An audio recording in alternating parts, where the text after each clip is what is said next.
Next, let's talk about water. Water is so important because water creates the biggest foundation volume-wise of your body than anything else. So 50 to 60% of your body weight is going to be water. Now, if you look at the difference between a raisin and a grape, which is simply a grape that has no water in it, or a sun-dried tomato versus a tomato, you see the difference. Water is involved in every part of our body, and it becomes the solution which a lot of chemical reactions happen. We excrete water when we sweat to keep our body temperature consistent. It helps play a role in insulating our bodies, keeping our organs safe by filling out different areas. We store water in and around our skin and our muscles to create volume, and it will also use it as a method of metabolizing energy and releasing, let's say, acidic byproducts. It's a big part of creating energy in our muscles, so we're using that.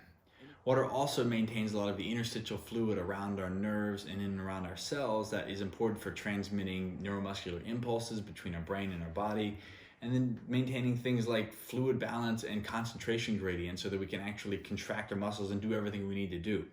In short, if you don't get the amount of water you need every day, you're going to suffer from a loss of performance and an overall loss of health and function.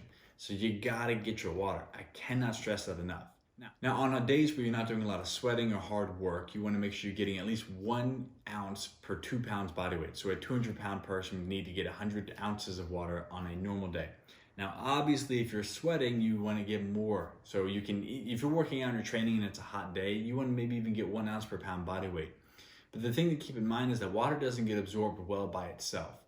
It generally gets pulled across the cell membrane in our GI tract with other substances. So this is why when you're in a hospital, they don't just give you an injection of water into your veins. They give you a saline solution that matches the concentration gradient, and it also helps the body absorb it better.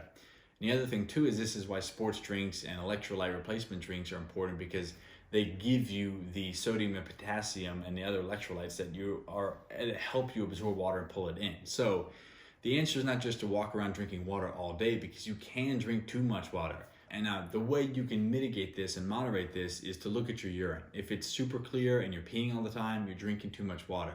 Now, the problem with drinking too much water is that you're going to dilute yourself, because your body maintains a consistent concentration gradient in your blood and other interstitial fluid levels. So it's just going to let go of the excess water.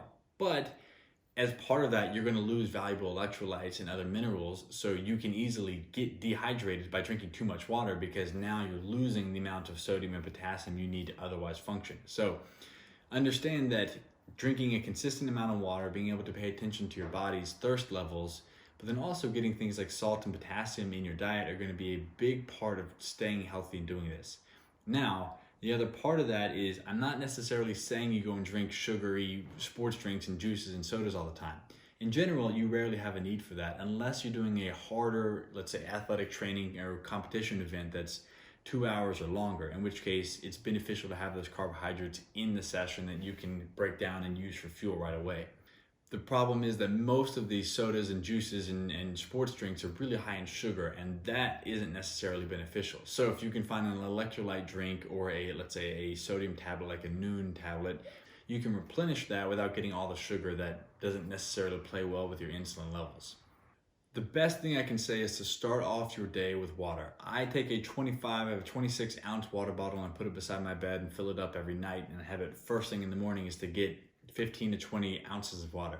The thing to remember is that even though you may not be sweating at night when you're sleeping, you're still losing water in your breath as you breathe out.